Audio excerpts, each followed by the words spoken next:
재무설계란? 재무설계는 자신의 재무 관련 상황을 파악하여 재무 관련 목표를 세우고 이에 맞추어 구체적인 자금 준비 등을 계획하고 실천하는 것을 말합니다. 구체적인 방법을 보면 먼저 자신의 가치관과 재무 상태를 고려하여 결혼자금, 주택 구입자금, 해외여행 자금 등에 대한 장기, 단기 목표를 설정하고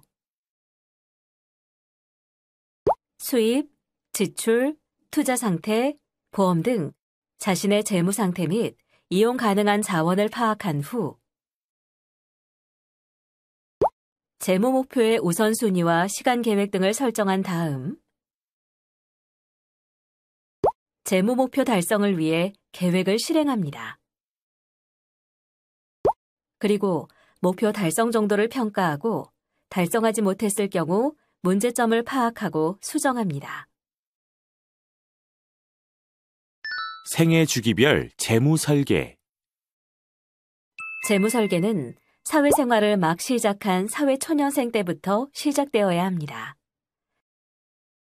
이 시기는 고정적인 수입이 생기기 시작하며 돈 쓸 곳이 상대적으로 많아지기 때문에 체계적으로 관리하지 않으면 지출 규모가 커지기 쉽습니다.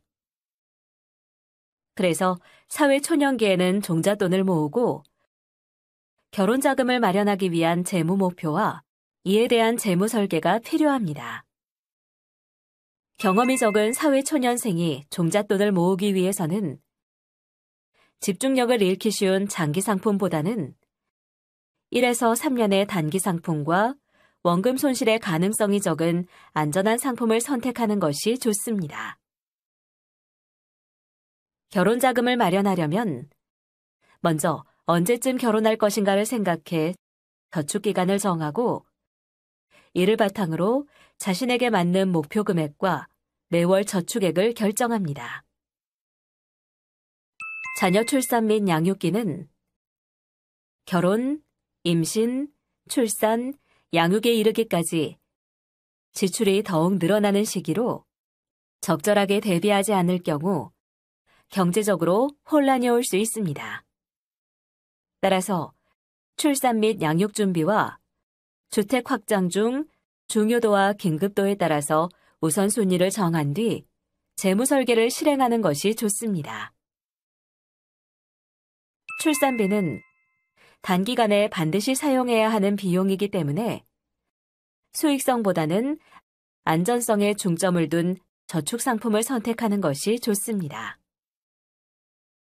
자녀의 성장과 함께 거주 환경, 교육 환경 등을 위해 주택을 늘리거나 이사를 가는 등의 변화가 필요한 경우에는 목돈이 필요하기 때문에 안전한 정기적금이나 적립식 펀드를 기본으로 하고 주가지수 연계 상품 등을 고려해 볼 수 있습니다. 자녀 학령기 및 성인기는 생활이 안정되는 시기이기도 하지만 은퇴를 준비해야 하기 때문에 무모한 투자는 하지 않는 것이 좋습니다. 따라서 자녀의 대학 등록금 마련 및 결혼, 노후자금 마련 등 해결해야 할 재무 목표가 많이 남아있는 상황이기 때문에 이 시기 역시 재무 관리를 소홀히 해서는 안 됩니다. 자녀 대학 등록금 및 결혼 자금을 마련하기 위해서는 자녀의 초등학교 때부터 세제 혜택이 있는 장기 적립식 저축을 선택하거나 안전성을 높이는 채권형 펀드 등을 이용하는 것이 좋습니다. 또한 CMA, MMF 등과 같이 언제든지 현금화할 수 있는 유동자산의 비율을 높이는 것이 좋습니다. 질병, 사고, 노후질환에 대한 대비는 건강할 때 미리 보험에 가입을 해두는 것이 좋습니다. 이미 가입한 보험을 살펴본 후 상해보험, 암보험 등의 추가적인 보험 가입도 고려해 볼 필요가 있습니다. 은퇴 후 노후 생활에 대한 준비가 제대로 되어 있지 않으면 경제적으로 불안한 노후를 맞이할 수 없습니다. 이 시기에는 안정적인 노후 자금에 대한 필요성뿐만 아니라 은퇴 이후 새로운 삶에 대해서도 생각해 볼 필요가 있습니다.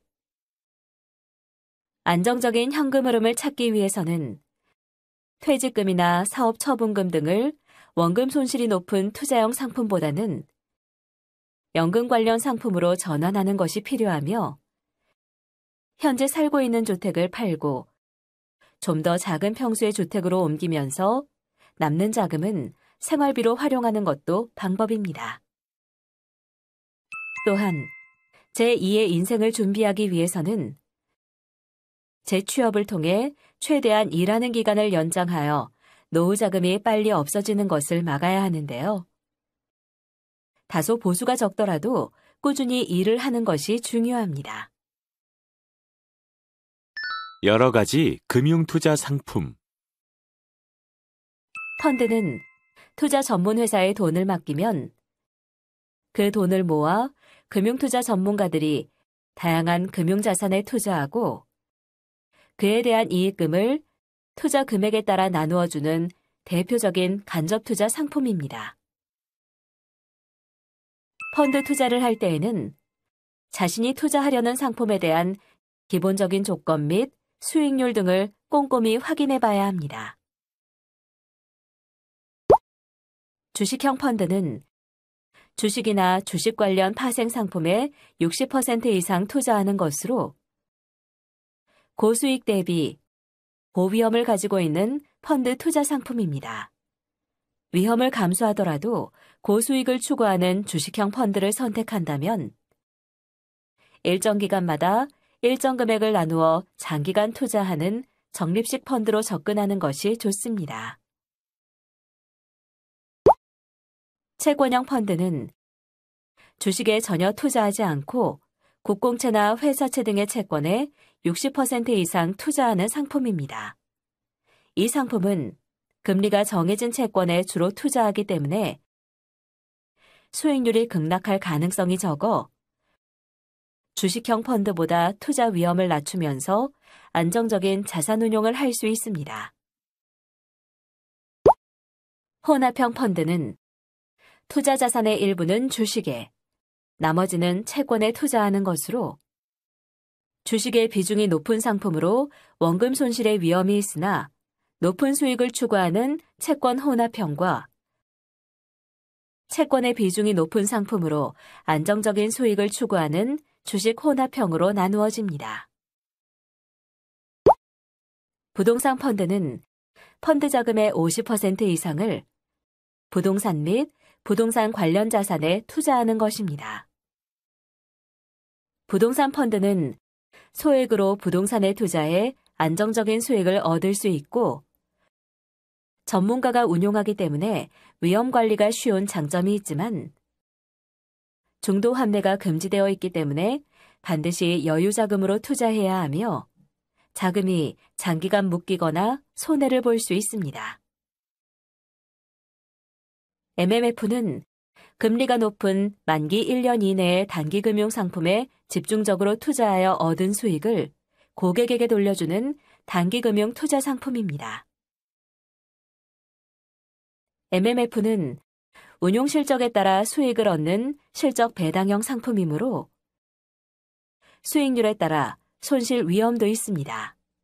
따라서 MMF에 가입할 때는 투자 수익률, 운용 규모, 운용 자산 등을 꼼꼼히 살펴봐야 합니다.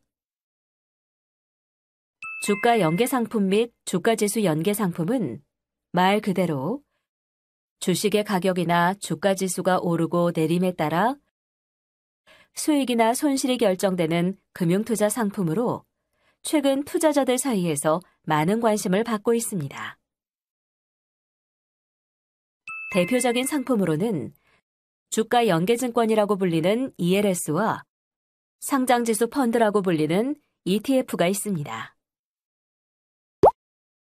ELS는 정해진 만기에 국내 또는 해외 특정 주식의 가격이나 주가 지수 등 기초자산의 가격 변동과 연계되어 미리 정해진 조건에 따라 손익을 지급하는 금융투자 상품입니다. ELS 투자 시 가장 중요한 것은 손실 발생 조건입니다. 이는 ELS의 만기 전 기초자산 가격이 가입 때와 비교해 한 번이라도 40에서 60% 넘게 하락한 적이 있으면 수익률이 마이너스 100%인 경우도 있기 때문입니다. 따라서 ELS 가입 전 주가 지수 혹은 특정 종목이 향후 어떻게 변화될지 ELS 발생 회사의 신용도를 꼭 확인해야 합니다. ETF는 코스피 200과 같은 특정한 지수 및 특정 자산 가격의 움직임과 수익률에 따라 운영되는 것으로 한국 거래소에서 상장되어 주식처럼 실시간으로 거래되는 금융투자 상품입니다. ETF는 자유롭게 사고 팔 수 있다는 장점이 있지만 투자가 쉽고 편리하다고 수시로 매매를 한다면 거래 수수료가 증가하고 수익률이 떨어질 수도 있다는 단점 때문에 단기 투자보다는 장기 투자를 하는 것이 좋습니다.